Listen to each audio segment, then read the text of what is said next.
नमो भगवते वासुदेवाय।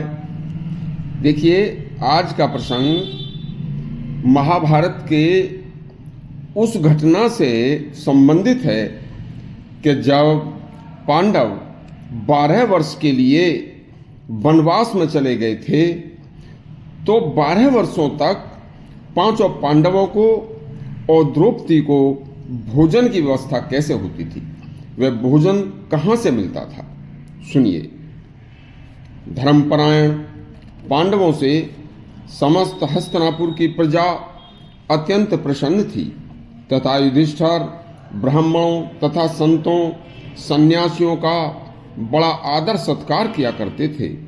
जब पांडव हस्तिनापुर में शकुनी के कुचक्र के कारण सारा राजपाट घर बार बस हार जाते हैं, तो उन्हें वनवास हो जाता है।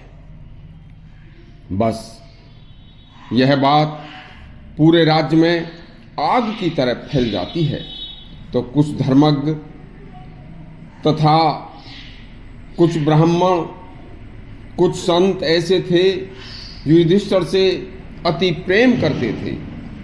वह युधिष्ठिर भी ब्राह्मणों से अति, संतों से अति मोहब्बत, बड़ा प्रेम करते थे, उनका सत्कार करते थे। तो वह ब्राह्मण पांडवों के साथ उनके साथ वन को चल देते हैं। तब युधिष्ठिर ने उनको बहुत समझाया, लेकिन वह नहीं माने। तो सभी लोगों को साथ लेकर, ब्राह्मणों को साथ लेकर अब वह वन में पहुंच जाते हैं। अब वन में तो पहुंच गए, अब उन्हें चिंता होती है कि मैं तो अपने जुए में अपराध के कारण फल मूल पत्तों से गुजारा करूंगा, लेकिन जो मेरे साथ ब्राह्मण लोग आए हैं इनको भोजन कहाँ से कराऊंगा। यह अति चिंता की बात है। बस वह इसी चिंता में बैठ जाते हैं। इसके बाद उन्हें ध्यान आता है कि क्या किया जाए। तो उनके पुरोहित धौम्य मुनि थे, जो अति विद्वान अति तपस्वी थे। उन्होंने धौम्य मुनि को ऐसी परिस्थिति में याद किया। धौम्य मुनि ने युधिष्ठिर से कहा कि हे राजन, सृष्टि के बाद समस्त प्राणी भूख से व्याकुल थे। तब भगवान सूर्य नारायण ने जल वर्षा करके अन्न व औषधियों को पैदा किया था। सूर्य पिता के समान प्राणियों पर दया करते हैं। आप उनकी शरण में जाकर उनकी पूजा करें, आपका कोई न कोई रास्ता वह अवश्य निकाल देंगे। बस युधिष्ठिर धौम्य ऋषि की आज्ञा को मानकर सूर्य की उपासना में लग जाते हैं। और बस सुबह गंगा स्नान के तुरंत बाद सूर्य भगवान की उपासना में अति भक्ति भाव से वह प्राणपण से लगे हुए थे। सूर्य ही संपूर्ण जगत के नेत्र हैं तथा सूर्य ही समस्त जगत का पालन कर रहे हैं। बस युधिष्ठिर के भारी भजन व उनकी स्तुति को देखकर सूर्य भगवान युधिष्ठिर के सामने प्रकट हो जाते हैं। युधिष्ठिर सूर्य भगवान को सामने देखकर उनके चरणों में गिर जाता है और कहने लगे कि हे प्रभु, इन ब्राह्मणों के भोजन व अपने भाइयों सहित द्रौपदी आदि के भोजन की व्यवस्था चाहता हूँ, प्रभु कृपा करें। तब भगवान सूर्य ने युधिष्ठिर को एक पात्र, एक बर्तन दिया जो घड़े की तरह था और कहा कि हे युधिष्ठिर, तुम यह पात्र द्रौपदी को दे दो और उससे कहना कि प्रतिदिन गंगा स्नान करके इस पात्र को गंगा जल से धोकर उसमें गंगा जल भरकर अपनी कुटी में ले जाया करे, तथा जो भी स्मरण करेगी वह भोजन इस पात्र में आ जाएगा।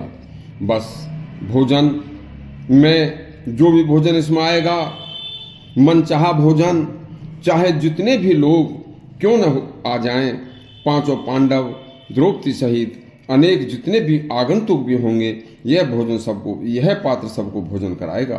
तथा जब तक इस पात्र का भोजन समाप्त नहीं होगा, जब तक कि तुम्हारे समस्त ब्राह्मण या अतिथि आने वाले लोगों की पेट की तृप्ति न हो जाए।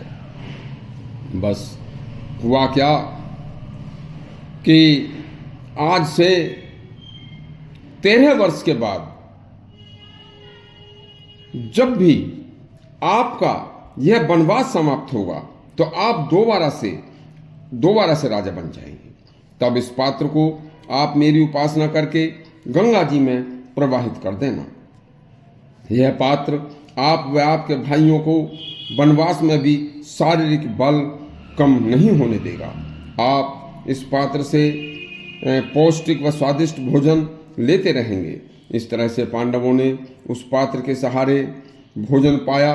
सभी ब्राह्मण जो साथ गए थे 12 वर्ष तक उनको भोजन कराया और वह ब्राह्मण पांडवों को शास्त्रों की कथाएं सुनाकर उनका मन लगाया करते थे। तब 12 वर्ष के बाद पांडवों ने ब्राह्मणों को समझाकर वापस हस्तिनापुर भेजा तथा कहा कि अब आप हमारे साथ अज्ञातवास में ना रहें, आपका रहना ठीक नहीं है। 1 वर्ष पश्चात हम स्वयं ही इस तरह से आपके सामने हस्तिनापुर में आ जाएंगे। इस तरह से सूर्य की कृपानुभूति से पांडवों ने ब्राह्मणों का भोजन कराया और अपने सभी 5 भाइयों द्रौपदी सहित भोजन की व्यवस्था उनकी कराई थी। यह प्रसंग यदि आपको अच्छा लगा हो तो हमारे चैनल को सब्सक्राइब करें और घंटी अवश्य दबाएं। धन्यवाद।